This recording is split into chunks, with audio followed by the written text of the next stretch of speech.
This is Film Talk, where we interview the brightest minds in filmmaking 5 days a week. Do you need a great camera for your next shoot? You may want to consider the world's lightest handheld Super 35 digital film camera, Blackmagic's Ursa Mini 4.6K. The Ursa Mini boasts a 4.6K sensor, global shutter, and up to 15 stops of dynamic range. It's perfectly balanced for handheld use and comfortable enough to be used all day long. Scene 1, take 1.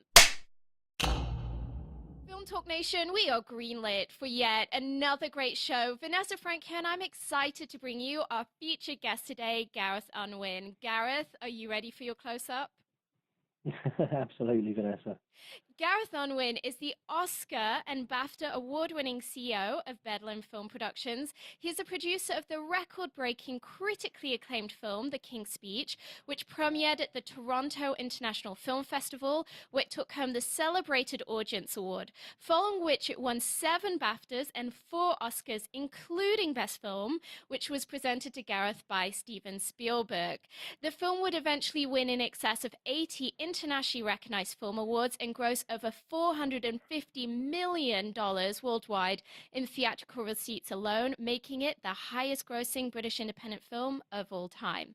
Gareth is also the producer of the British thriller Exam, which was nominated for a BAFTA and won Spirit and Dinard Awards. He has since then produced the award-winning film Zaytoon, which was the first film to be made under the UK-Israeli co-production treaty, as well as BAFTA-nominated Kilo 2 Bravo, for which he additionally personally oversaw theatrical distribution in the UK.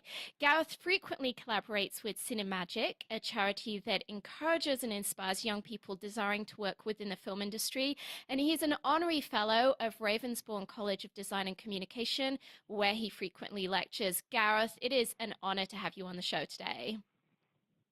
Blimey. that sounds quite impressive when you run it all together in one thing. You sound like you've been a very busy man.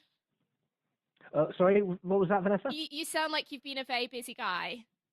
Yes, well, it's been a long time in the making. I mean, I graduated from Ravensbourne in 1995, so we are just sort of turning the corner of my 20th year of working in the film industry. So yes, definitely not all happened overnight. How did you first get your start within the film industry? Well, I must admit, I left school with a sort of smattering of fairly average qualifications and didn't really know what I wanted to do with my later years. And for a couple of years, sort of worked in retail, did a few other things, and was very much into my sport. And it was a chance encounter when I was taking my sister down for her A-level interviews, where I got to meet a couple of film students at Weymouth College of Further Education, and we got talking about filmmaking and storytelling and other bits and pieces. And to cut a slightly long story short, I actually ended up being offered a place on the course, and that was the start of the educational journey that took me through Weymouth and then on into Ravensbourne and graduating from Ravensbourne in 1995 and starting my professional career. And upon that graduation from college, how did you first make those initial steps into professional work within the industry?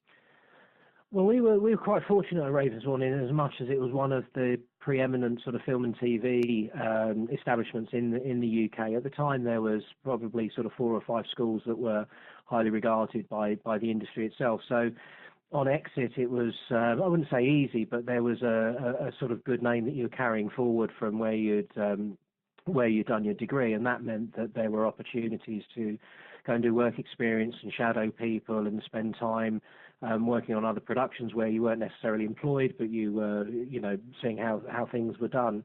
And it sort of took me, I would say, probably about 2 years after graduating to try a variety of different roles within the industry. And I soon sort of learned that, where my real passion was in the assistant director's department. And it was off the back of a short sort of term of work experience with a company called Kudos in the UK. Most people know Kudos because they did Spooks and MI High.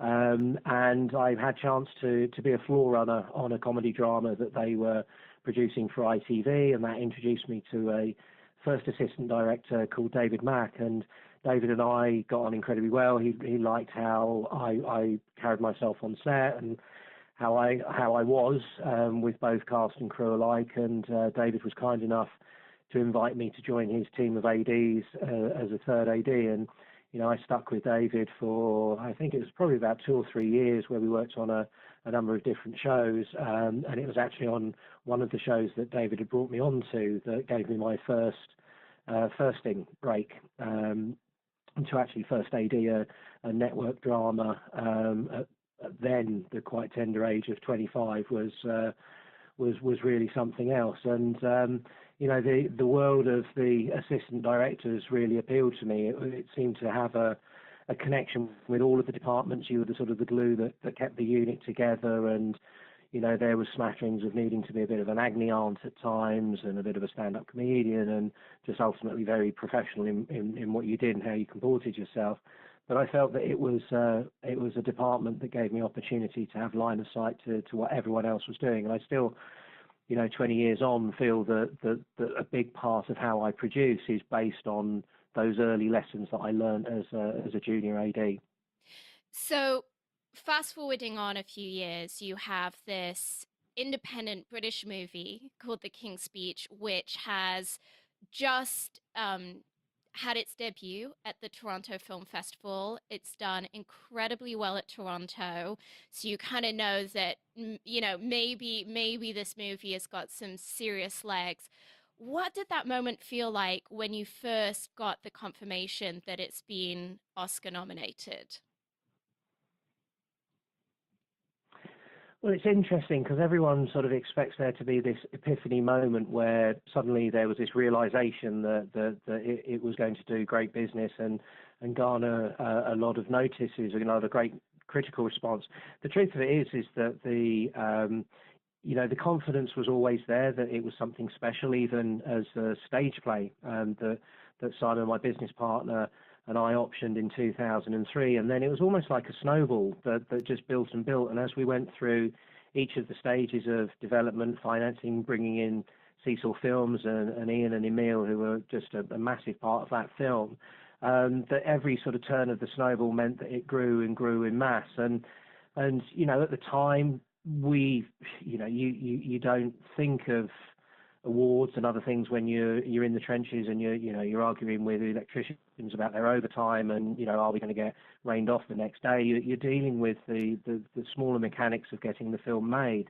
And I think we only really recognised that it was on a trajectory to something special when we sort of broke it out publicly. And the first event that we screened it at was actually Telluride Film Festival, and there had been a bit of a history of a sort of 1-2 that exists between Telluride and Toronto, where Slumdog Millionaire previously had done very well at Telluride and then picked up great notices at Toronto. So we felt that we were springboarding into what could be a great opportunity. But the funny thing is that, there's never a moment where you rest on your laurels and you think, oh, this is brilliant, it's just going to be fine, we're on a trajectory that's going to take us wherever we are. There's a lot of hard work that goes into that part of marketing a film and readying it for award season and readying it for its international release. And I don't think there was a moment that, within the producer team or the distributors we were working with or the awards consultants, that we ever felt that, we could sit back and just let it go. There was a lot of sort of hard work and attention that carried throughout. So, in terms of the hard work that you had to, that you allude to putting into this campaign, obviously we know that Oscar campaigns are very onerous. There's a huge amount of money that are plowed into them. What were the things that you did as part of that campaign that you feel were particularly helpful in clinching the award?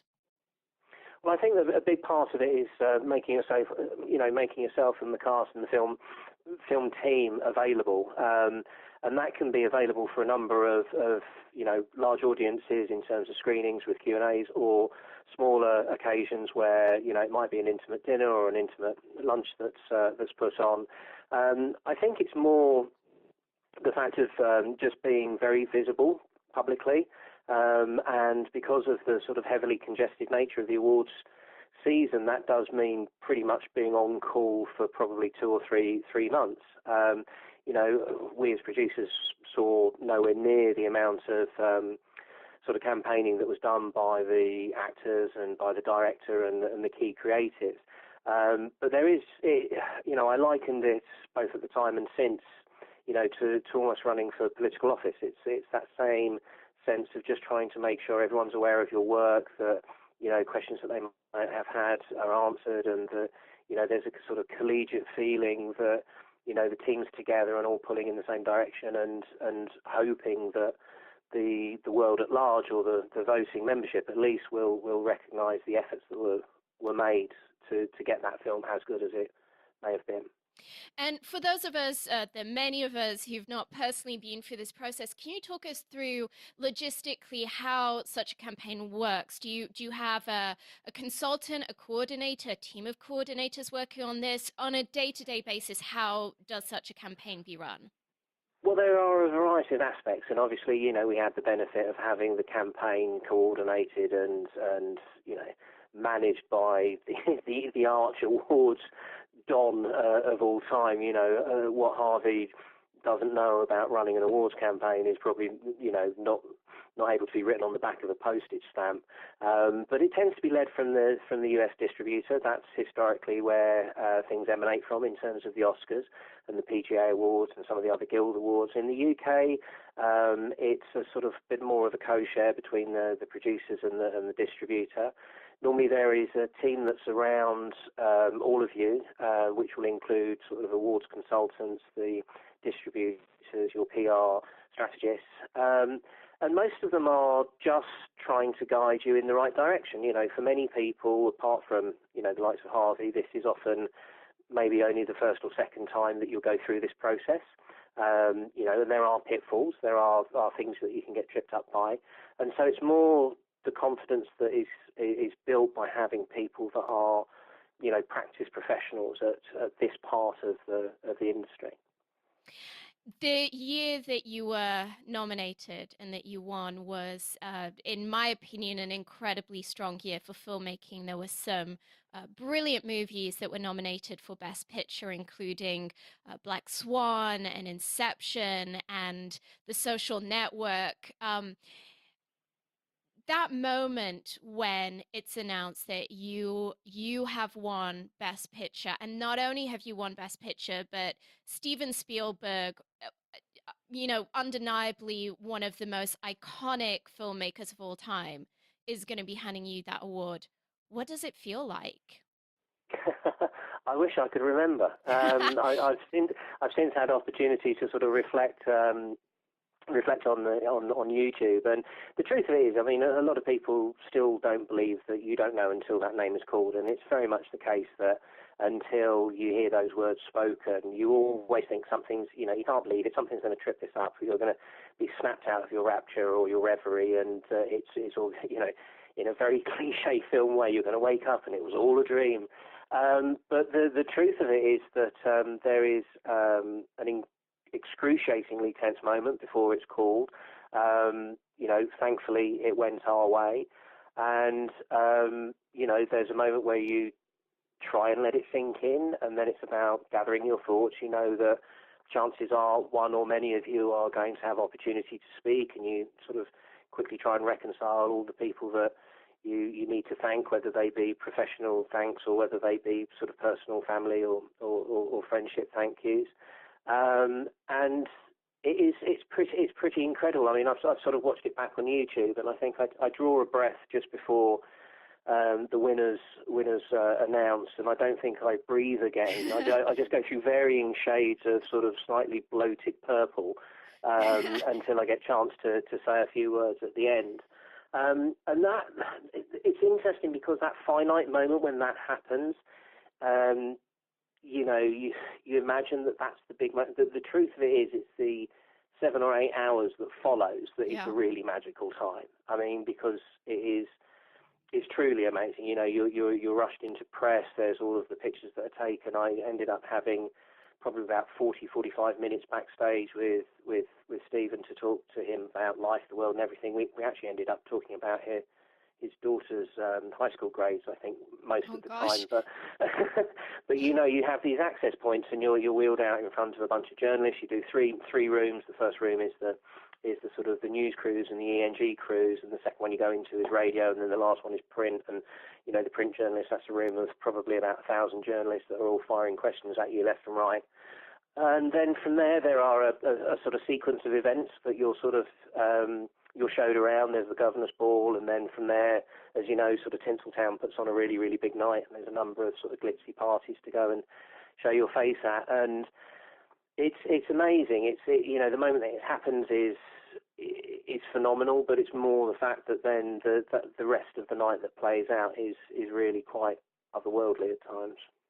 I was amazed watching the speeches, how incredibly eloquent your team were, your co-producers, Ian Canning and Emil Sherman, who, interestingly, you may not know this, Gareth, because we actually met through another means, but I actually used to work for Ian Canning at a time when he was working actually quite heavily with Emil Sherman. So for me, it was an interesting little, it just really proved to me how incredibly small the world was. But I was just amazed watching Ian's eloquence and Emil's eloquence and just how personable your own speech was. I know that for me, my concern would just be that I'm going to get up there and just go completely blank. No, I think, without, God, this could sound glib or slightly egotistical. I mean, it wasn't the first award we'd won. Yeah. So with it sitting at the back end of the awards campaign, there had been a number of occasions where we'd had a chance to speak before, and whilst I think, definitely the stakes were raised and it was a bigger event, there were just things that we knew we needed to say, and I think you do rehearse it. No matter what anyone says, you do turn it over in your mind because you don't want to get up there and look like a numpty.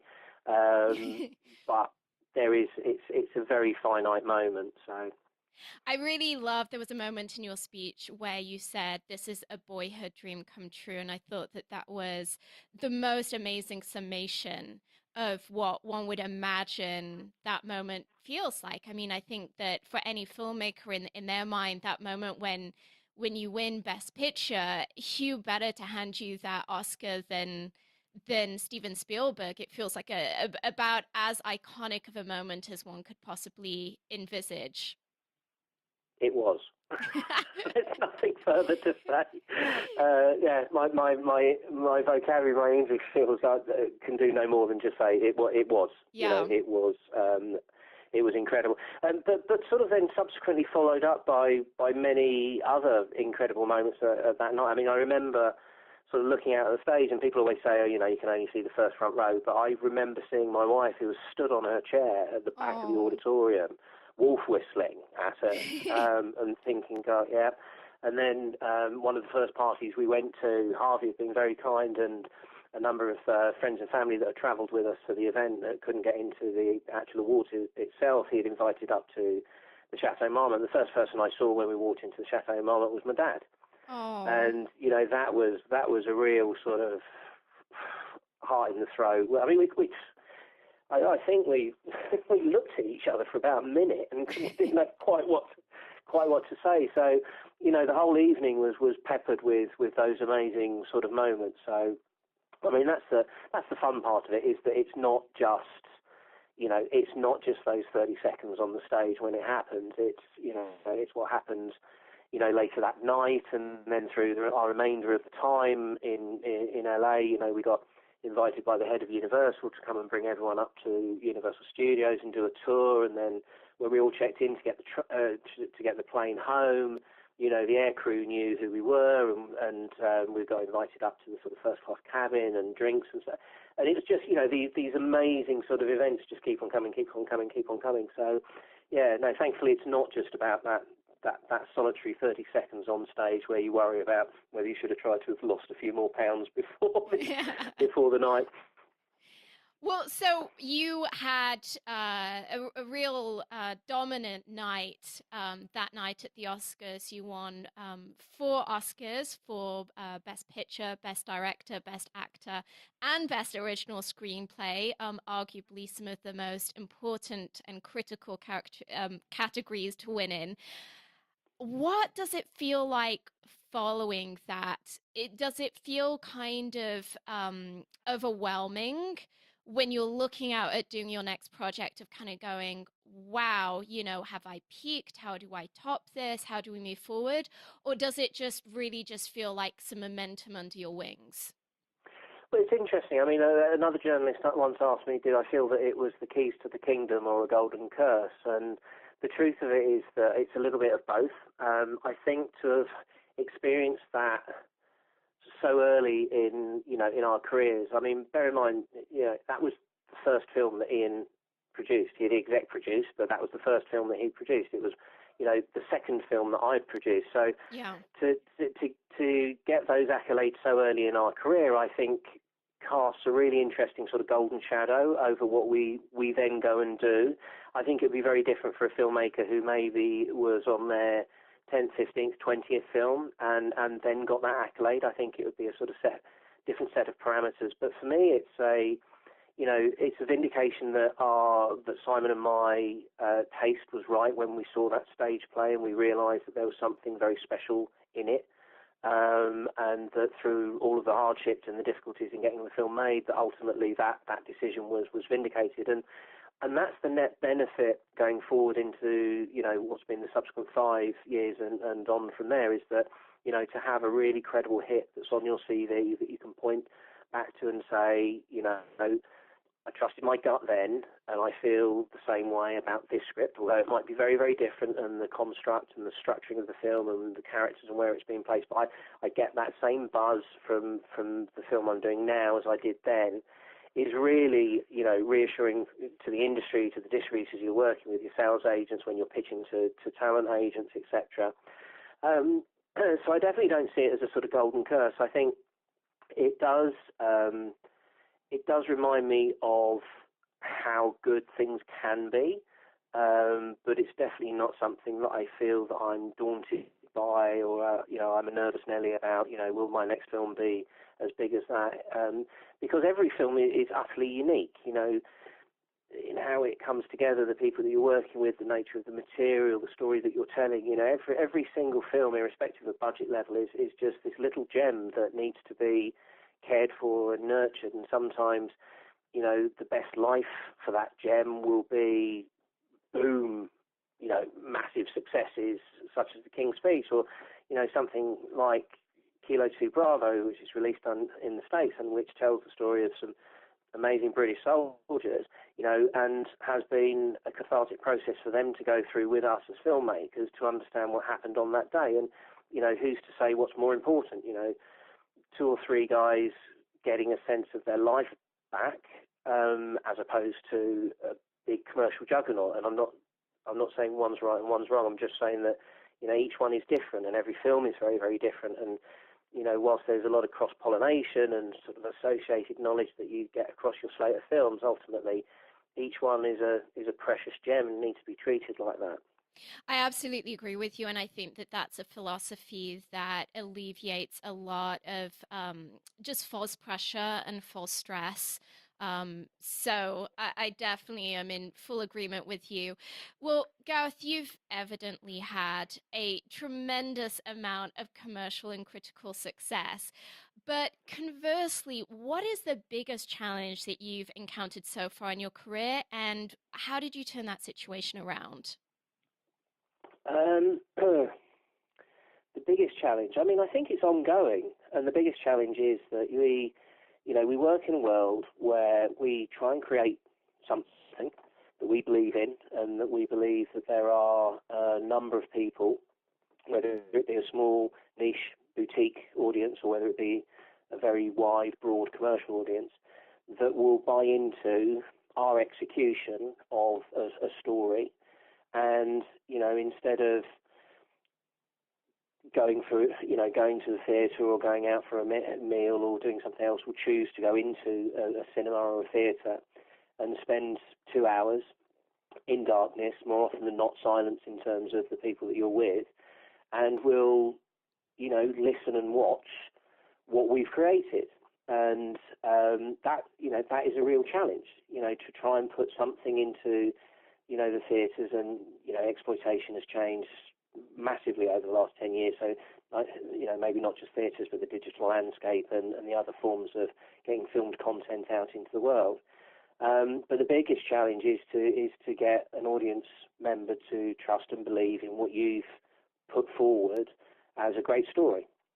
And yes, there are nightmares about, I don't know, they are innumerate. There's nightmares about how you get something financed. There's nightmares about how you get things cast. There are legal issues that you face daily.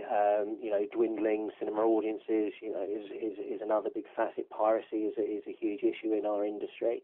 But ultimately, the most difficult and challenging thing is to get, Joe or Josephine public to engage with what you've made and ultimately be prepared to part with some hard-earned cash to go and experience that, whether it be in a theatre or download or whatever. That's the big challenge, I think. Gareth, what's one thing you'd wish you'd known earlier in your career? I suppose confidence, and it's a really weird thing, because I wish I'd had a little bit more confidence in the choices I was making earlier in my career. Not because I think I would have got any further or done anything different, but I think I just would have had a better time of it. And I don't mean by confidence that you're bombastic or ego-driven or hurtful or walk over other people to get what you want, but just a little bit more faith that it's going to be okay.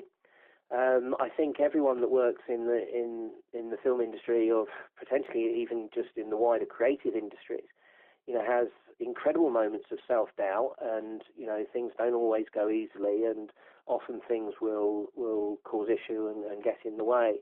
And I think, I wish I had maybe just carried a bit more confidence on the producing side of things. I was always very, very confident as an AD. I'm incredibly comfortable talking in front of crews, and, my sports background, I know I can motivate people and all that sort of thing. But I think there was a sort of lack of confidence I had as I started to produce that I really wish that I'd sort of got over myself a bit and just cracked into it, if that makes sense. It makes a lot of sense. Well, Gareth, we're about to enter our final act, in which we're going to be getting Okay. some of your top recommendations. But before we do so, let's take a moment to thank our sponsors. When you're putting together that masterpiece movie, the coloring is a major creative decision. It can make the difference between whether the audience interprets your story as warm, cold, dark, or light, and it can help define the genre of the film. Here's a quick tip. Horror movies tend to have blue tones, romantic comedies tend to have warm tones, apocalyptic movies tend to be grey and washed out, movies in which reality is off-kilter tend to have green tones, and action movies tend to feature a lot of teal and orange, particularly in their artwork. The Emmy Award-winning DaVinci Resolve from Blackmagic will help you get that perfect color for your next production. The DaVinci Resolve 12 combines professional non-linear video editing with the world's most advanced color corrector, so you can now edit, color correct, finish, and deliver all from one system. The DaVinci Resolve is completely scalable and resolution independent, so it can be used on set, in a small studio, or integrated into the largest Hollywood production pipeline. From creative editing and multi-camera television production to high-end finishing and color correction, only DaVinci Resolve features the creative tools, compatibility, speed, and legendary image quality that you need to manage your entire workflow, which is why it is the #1 solution used on Hollywood feature films. Gareth, welcome to the final act, where you'll be showing incredible resources and mind-blowing answers. Are you ready? Yeah, slightly scared. So, Gareth, what is the best advice that you've ever received?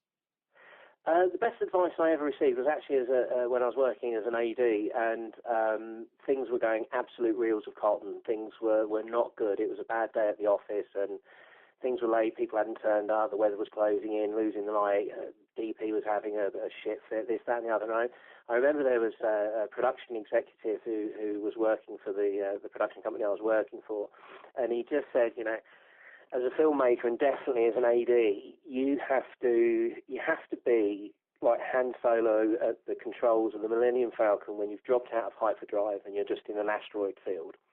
Because if you stop, you're going to get absolutely smashed and just obliterated. So you need to find a way of just going forward. And, you know, that was, I think, a very salient piece of advice that, you know, no matter what's been thrown at you, progress will often get you through the issues. You know, stopping and getting wiped out just really isn't the best idea.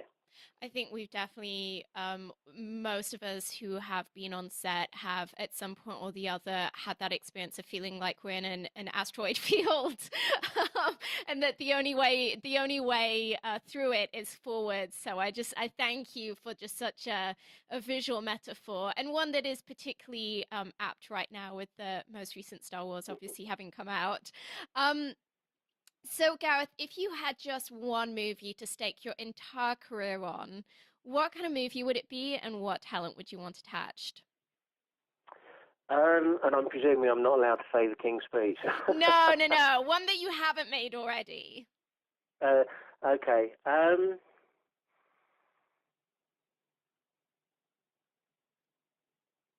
God, do you know? Can you ask me the question again? Sure. I'm struggling with that a little bit. Well, if you had just the one movie to stake your career on, what kind of movie would it be? Like, what genre of movie would it be, and what talent would you want attached? It's really interesting. I mean, is it, you know, is it this is my epitaph movie? Is this Yes. the one that people know that I go out on? God, that's a really tough question. Is this going to be keeping you awake at night? No, because there's loads of. I mean, there's easy ways to answer it. You can be very trite and just say, "Oh, it's always the next one," and you know, it's all about the next one that you're doing.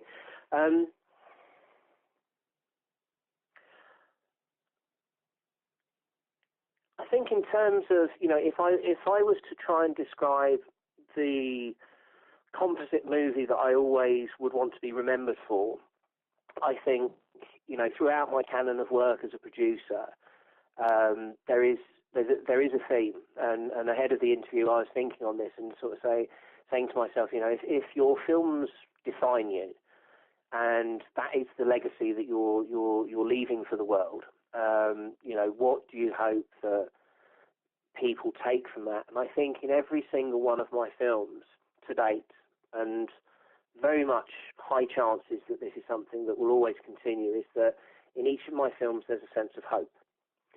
And, you know, in Exam, it was a hope that you'd get out of that room. In King's Speech, it was a hope that, you know, that Bertie would succeed and all would be well. In Zaytoon, it was a hope that, you know, that particular part of the world could find some sort of reconciliation. In Kajaki or Kilo 2 Bravo, it was the hope that those that were there were going to get out alive. And I think that is the overriding theme of the films that I make. And I think any film, whether it's my last or my next, would have a sense of hope in there. Is the British component important to you? I mean, you have become very well known for having made a quintessentially British film that was within the industry a huge triumph for the British film industry. Do you see that as being a critical component of your career moving forward? No, and I would hate to be that guy that only made British period movies. I mean, funnily enough, the next film that we have that we're hopefully shooting in Atlanta, Georgia, in a couple of months' time is deliberately not that. It's a dark Rust Belt thriller that is in the sort of vein of Winter's Bone and Beyond the Pines and Blue Valentine. You know, and I'm really excited about getting a chance to go and do that because, you know, being able to tell that sort of story as an outsider is, I think, really quite intriguing. So, you know, I very much hope that I'm not going to be pigeonholed as that guy that just does sort of period biopic drama. I mean, I think there is differentiation in the slate of the films that I've produced to date, and I know what we've got coming up is is different again. And then there is actually a rom-com that we're developing at the moment that we're hoping to shoot later this year, which will be my first foray into comedy completely. So yeah, I don't ever want to be one of those sort of painting by numbers producers that believes that he has a roadmap to success. Well, the truth is that for every one film that works within a particular genre, character type, and style, there are 20 imitations that don't work because they don't have the integrity and honesty of that original. So I just hope I'm going to continue to make films that have a sense of hope in them, that are disparate in their nature and storytelling and types of characters. And I actually think, Steel Country, which is the name of the next one, is going to be, it's going to be a bit of an eye-opener for people, because I don't think they'll necessarily think it's a Gareth Unwin film, which I'm excited by. I'm really, really am excited by. Purely out of my own curiosity, do you have cast attached yet for Steel Country? Who can we expect to be seeing in this movie? We're out to cast at the moment, and I can't colour that at the moment, I'm afraid. Well, I would like to say you'll be the first to know, but No, I would imagine that you... Yes, but no, we're out to cast at the moment. I think we're going to really excite people with the cast we're pulling together for that film. Fantastic. Well, if it's anywhere near the caliber of cast that you had on The King's Speech, I know it will be a real treat. Gareth, if you could recommend a book for our listeners, maybe something that's been helpful to you in your career, what would it be and why? I think there are so many sort of handbooks and guides, and there are so many books that are alluding to the fact that they're the roadmap to success in this industry, and I think.